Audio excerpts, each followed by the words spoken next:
1887 में Eiffel tower के engineers के सामने बड़ा चैलेंज हाइट नहीं था, बल्कि इतनी हाइट पर चढ़ा कैसे जाए यह बड़ी प्रॉब्लम थी। क्योंकि आईफिल टावर को यदि आप चारों लेग्स को ध्यान से देखोगे तो यह अराउंड 55 डिग्री के एंगल पर झुके हुए हैं।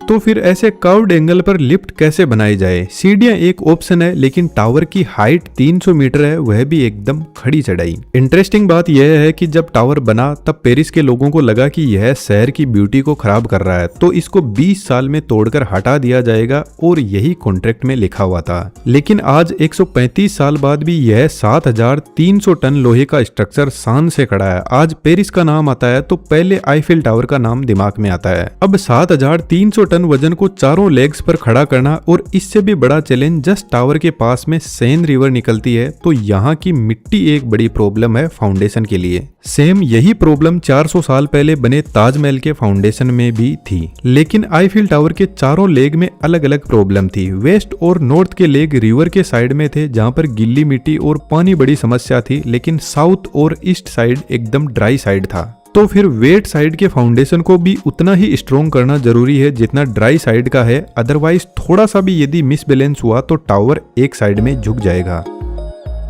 सबसे पहले ड्राई साइड के फाउंडेशन की बात करते हैं। यहाँ खुदाई मैन्युअली तब तक की जाती है जब तक एक स्ट्रॉन्ग लेयर यानी हार्ड सैंड प्लस ग्रेवल नहीं मिल जाती। इंजीनियर्स इसी लेयर को फाउंडेशन के बेस के रूप में चुनते हैं, और यह लेयर लगभग 6 से 7 मीटर की डेप्थ में मिल जाती है।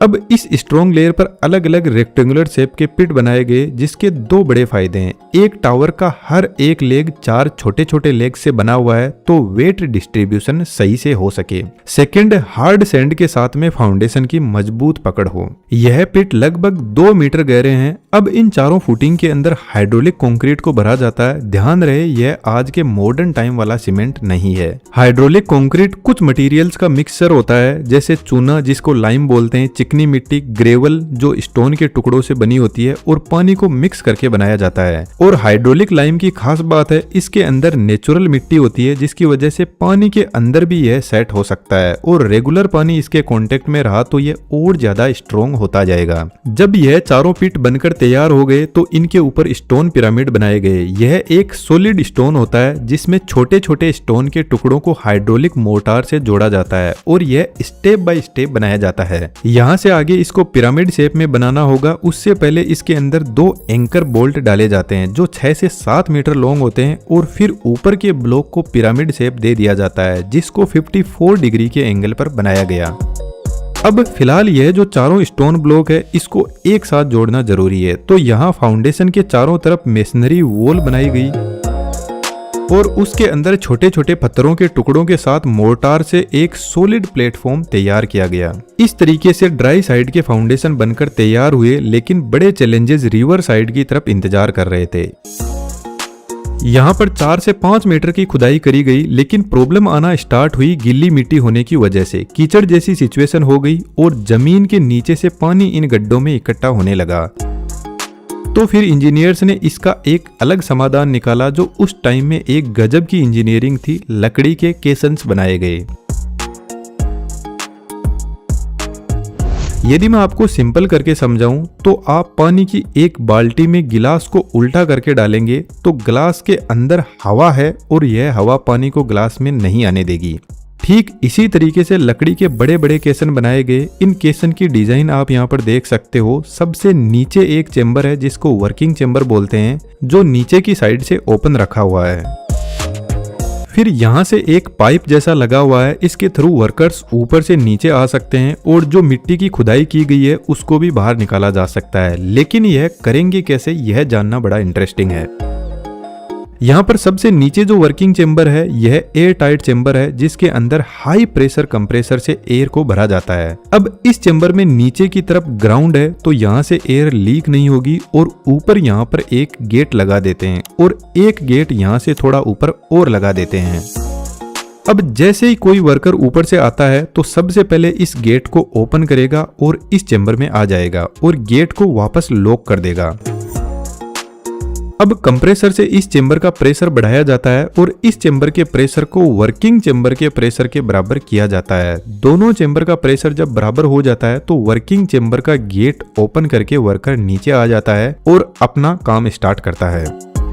यदि आपके दिमाग में क्वेश्चन आया हो कि पानी तो अभी भी चेंबर में आ सकता है, तो ऐसा नहीं है। हाई प्रेशर इस चेंबर में पानी को नहीं आने देगा। यह जो लकड़ी का केसन है यह वजन में बहुत भारी है, तो जैसे जैसे मिट्टी निकालते जाएंगे वैसे वैसे यह धीरे धीरे जमीन में बैठता जाएगा। इस तरीके से यह केसन सरफेस से 28 से 30 मीटर जब जमीन में गया तब जाकर स्ट्रॉन्ग ग्रेवल की लेयर मिली।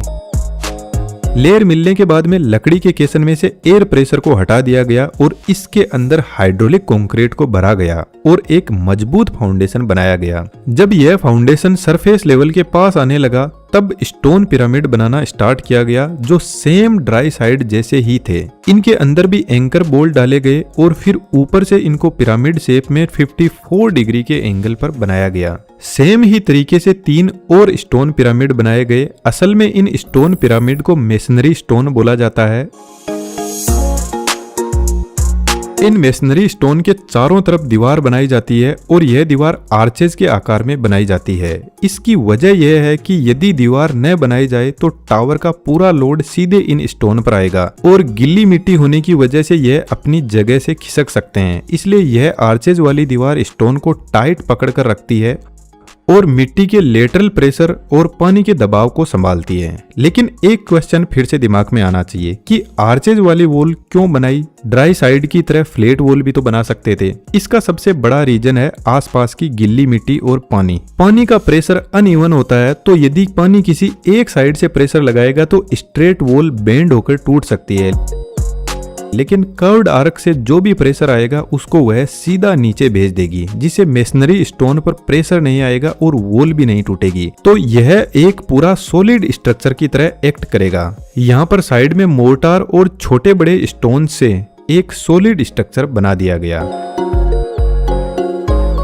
इंडिया में बना ताजमहल भी जबरदस्त मॉन्यूमेंट है जो 400 साल पहले यमुना रिवर के पास में बना था। यहाँ पर इंजीनियर्स ने फाउंडेशन में एक अलग अप्रोच ली। उन्होंने फाउंडेशन को मजबूत करने के लिए सबसे पहले वेल बनाए और उसमें लकड़ी के साथ में मोर्टार को डाला गया। यह मोर्टार भी पानी के साथ में मजबूत होता है और फिर हर एक वेल से वर्टिकल शाफ्ट को निकालकर आर्चेज बनाई गई। यह आर्चेज भी सेम ही तरीके से मिट्टी और पानी के दबाव को डाइवर्ट करती है और फाउंडेशन को मजबूती से खड़ा रखती है। इसी वजह से ताजमहल के नीचे भी जो रूम्स है उनका शेप आर्चेज में बनाया गया और सेम ही आर्चेज का फंडा यूज किया गया आईफिल टावर में, लेकिन थोड़ा अलग तरीके से। शायद कम्युनिकेशन गैप की वजह से आईफिल टावर की इंजीनियरिंग ताजमहल से अलग है। ताजमहल की पूरी डिटेल वर्किंग आप इस वीडियो से देख सकते हो जो बहुत ही ब्रिलियंट है। यदि आपको ऐसा इंजीनियरिंग टॉपिक का ब्रेकडाउन अच्छा लगता है तो आप भी ऐसा एनिमेशन करना सीख सकते हो। हमारे beginner to advance 3D animation के कोर्स में हर टूल और टेक्निक को प्रैक्टिकल एग्जांपल्स के साथ में समझाया गया है और सबसे बड़ी बात इसमें आपके डाउट भी आते रहेंगे तो हम आपको बीच में नहीं फंसाने वाले। हमारा प्रॉपर कम्युनिटी सपोर्ट रहेगा। कोर्स की पूरी डिटेल डिस्क्रिप्शन में अवेलेबल है, जरूर से ज्वाइन कीजिएगा, आपको बहुत कुछ सीखने को मिलेगा। अब वापस टॉपिक पर आते हैं। आईफिल टावर के लेग का फाउंडेशन भी एकदम परफेक्ट सिमेट्रिकल है। चारों लेग के बीच में 125 मीटर की दूरी है एक दूसरे से। अब एक बार मेसनरी स्टोन के अंदर लगे हुए एंकर बोल्ट को देखते हैं। इन एंकर बोल्ट के पास में थोड़ा बहुत गैप छोड़ा गया है और इस गैप में यह बोल्ट कुछ इस तरीके से मूव कर सकते हैं। और यह गैप क्यों छोड़ा गया है इसको थोड़ा हम आगे समझेंगे। अब यहाँ मौजूद सभी मेसनरी स्टोन के ऊपर बेस शू सेट किया जाता है। वास्तव में बेस शू ही ऊपर बने पूरे टावर और नीचे के इस कंक्रीट बेस के बीच में कनेक्शन बनाता है। अब यहाँ से स्ट्रक्चर बनना स्टार्ट होता है। एक्चुअल में टावर के जो पार्ट्स है उनको फैक्ट्री में बना लिया गया और यहाँ पर ऑन साइट पर लाकर 1 बाय 1 असेंबल किया गया। आईफिल टावर में टोटल ऐसे 18,000 से भी ज्यादा पार्ट्स लगे हुए हैं। और सबसे इंटरेस्टिंग बात, पार्ट्स को जोड़ने के लिए रिवर्ट्स यूज किए गए। एक्चुअल में यह रिवर्ट्स लोहे के छोटे छोटे टुकड़े होते हैं जिनको 800 से 900 डिग्री पर गर्म किया गया और फिर एक वर्कर रिवर्ट को पकड़ता है और दूसरा जोर से हथौड़ा मारता है जिससे रिवर्ट फैल के लॉक हो जाता है। इसी तरीके से पूरे टावर में मैन्युअली 2.5 मिलियन के करीब ऐसे रिवर्ट्स लगाए गए। सबसे इंटरेस्टिंग बात है कि यहाँ जिस आयरन का यूज हुआ उसमें लगभग 99% शुद्ध आयरन और केवल 0.02% कार्बन होता है, जिसकी वजह से रस्टिंग बहुत कम होती है। इसके अलावा इसमें मौजूद स्लैग फाइबर रस्टिंग की प्रोसेस को और ज्यादा धीमा कर देता है। जब टावर के चारों लेग्स बनकर 57 मीटर की हाइट पर आए तो यहाँ पर इन चारों लेग को एक प्लेटफॉर्म से जोड़ना था, लेकिन आप कितनी ही प्रिसीजन के साथ में काम करो, कहीं ना कहीं लेग के मेजरमेंट में थोड़ा बहुत गैप आ ही जाता है, जो इंजीनियर्स के लिए एक बड़ा चैलेंजिंग टास्क था। लेकिन इंजीनियर्स को इस बात का पहले से पता था, इसलिए उन्होंने इसकी तैयारी स्टार्ट से ही कर दी थी। सबसे पहले एंकर बोल्ट के पास में जो जगह छोड़ी थी वह लेग को मूव करवाने के लिए जगह प्रोवाइड करवाता है। लेकिन असली चैलेंज यह है कि इतने भारी भरकम लेग को मूव करवाएगा कौन, क्योंकि हर एक लेग का वजन 1500 टन का है और क्रेन जैसी टेक्नोलॉजी उस टाइम इतनी ज्यादा डेवलप नहीं हुई थी। लेग को वर्टिकल सपोर्ट देने के लिए लकड़ी के ऐसे स्ट्रक्चर बनाए गए और लेग को एडजस्ट करने के लिए इंजीनियर्स ने हर एक बेस शू के अंदर हाइड्रोलिक जैक लगाए, जो मैन्युअली ऑयल को पंप करके ऑपरेट करवाया जाता था। और इन्हीं की हेल्प से लेग को माइक्रोमीटर की एक्यूरेसी पर लेवल किया गया और इसी के एडजस्टमेंट के लिए एंकर बोल्ट के पास में जगह छोड़ी गई थी मूवमेंट के लिए। अब जब प्लेटफॉर्म को कनेक्ट किया गया तो उसे बीच से सपोर्ट देना जरूरी है, इसलिए यहाँ पर वुडन स्कैफोल्डिंग जैसा स्ट्रक्चर बनाया गया। इसके साथ ही लेग्स को आपस में जोड़ने के लिए क्रॉस ब्रेसिंग लेटिस और हॉरिजॉन्टल टाई फ्रेम लगाए गए। इससे टावर के लेग्स को बेहतर स्टेबिलिटी मिलती है। यह सब होने के बाद में लास्ट में प्लेटफॉर्म रखा गया और टावर की खूबसूरती को बढ़ाने के लिए टावर के लेग्स के बीच में डेकोरेटिव आर्चेज भी लगाई गई। आज के मॉडर्न टाइम में एफिल टावर के फर्स्ट फ्लोर पर काफी जगह है और यहाँ पर रेस्टोरेंट भी बने हुए हैं। फर्स्ट फ्लोर तक वर्कर्स टावर के ऊपर चढ़ने के लिए wooden scaffolding temporary host system बनाए गए, लेकिन टावर की हाइट बढ़ने के साथ में इसके पार्ट्स को कैसे ऊपर में लेकर जाया जाए यह बड़ी प्रॉब्लम थी। तो उस टाइम काम में लिया गया स्टीम पावर्ड क्रेन और कुछ मैनुअल चेन सिस्टम के थ्रू पार्ट्स को ऊपर खींचा गया।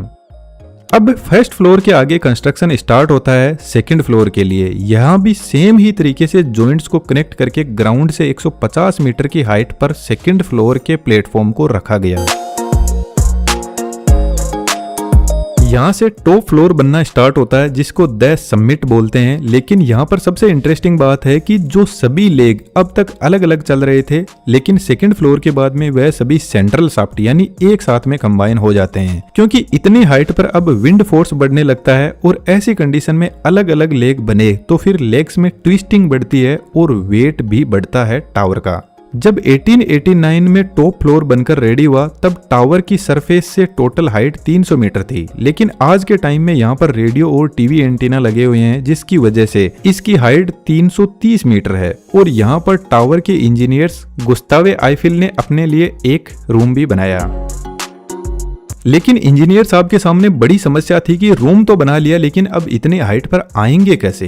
तो फिर यहाँ पर एलिवेटर बनाए गए। यदि आप मॉडर्न टाइम के एलिवेटर को देखो तो यह काउंटर वेट यूज करते हैं और वर्टिकली एकदम स्ट्रेट होते हैं, लेकिन आईफिल टावर में ऐसा पॉसिबल नहीं है। सरफेस लेवल से लेग अराउंड 54 डिग्री के एंगल पर टिल्टेड है, तो हमें एक कर्व्ड एलिवेटर की जरूरत होगी। ओटिस एक इंजीनियर थे जिन्होंने कर्व्ड एलिवेटर डिजाइन किया। सबसे पहले कुछ इस तरीके से ट्रैक बनाया गया टावर के लेग के अंदर, और यह केबिन है जो रोलर की हेल्प से ट्रैक पर चल सकता है ट्रेन के जैसे। लेकिन बात आती है कि इसको पावर कैसे दी जाए।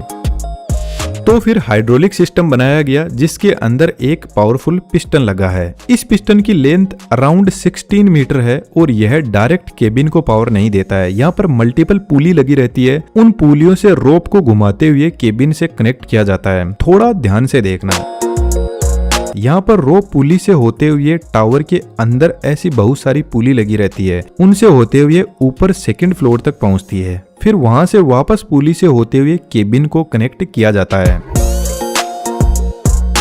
अब जब हाइड्रोलिक पिस्टन पुली पर फोर्स लगाता है तो यह दूर जाती है। जब यह पिस्टन 1 मीटर मूव करता है तो केबिन 8 मीटर मूव करता है। जब पिस्टन पूरा एक्सटेंड हो जाता है तो केबिन सेकंड फ्लोर पर पहुंच जाता है। जब केबिन को वापस नीचे लाना होता है तो पिस्टन वापस एक्सट्रैक्ट होता है, लेकिन इस हाइड्रोलिक पिस्टन की पावर बहुत ज्यादा है, तो इसकी पावर को मेंटेन करने के लिए साइड में हाइड्रोलिक एक्यूमुलेटर लगाए जाते हैं जो काउंटर वेट की तरह प्रेशर को स्टोर करके रखते हैं और सिलेंडर को एक स्मूथ फ्लो देते हैं, जिससे पिस्टन का मूवमेंट भी स्मूथ होता है और ट्रॉली भी स्मूथली मूव करती है। और सबसे बड़ा काम, यदि हाइड्रोलिक सिलेंडर फेल भी हो जाए तो यह बैकअप का काम भी करते हैं। सेम ही तरीके से एफिल टावर के सभी लेग्स के अंदर एलिवेटर लगाए गए, लेकिन उनका पर्पज अलग अलग है। कुछ पब्लिक के लिए है, कुछ स्टाफ और रेस्टोरेंट के लोगों के लिए है। अब सेकंड फ्लोर तक तो यह कर्व्ड एलिवेटर जाता है, लेकिन सेकंड फ्लोर से ऊपर एक अलग टाइप के एलिवेटर को डिजाइन किया गया और यह आज के मॉडर्न टाइम के लगभग सिमिलर है। यहाँ पर इलेक्ट्रिक मोटर यूज की गई, मल्टीपल सीव्स लगाए गए, गाइड रेल बनाई गई केबिन को अप डाउन करने के लिए। यहाँ पर टोटल 4 केबिन लगे हुए हैं। जब 2 केबिन ऊपर होते हैं तो 2 केबिन नीचे की तरफ सेकंड फ्लोर पर होते हैं और यहाँ पर काउंटर वेट का काम भी केबिन ही करते हैं। जब एक केबिन ऊपर होता है तो दूसरा नीचे की तरफ होता है और वही इसी का काउंटर वेट का काम करता है। तो around 40 to 50% weight cabin handle कर लेते हैं, बाकी मोटर संभाल लेती है। इस वीडियो को बनाने में हमें 20 दिन का टाइम लगा और काफी डीप रिसर्च लगी। यदि आपको पसंद आया हो तो जरूर से चैनल को सब्सक्राइब करके वीडियो को लाइक कीजिएगा। यदि आप ऐसा एनिमेशन सीखने में इंटरेस्टेड हो तो डिटेल डिस्क्रिप्शन में है, फिर आप भी ऐसे बेहतरीन वीडियोस बना पाओगे।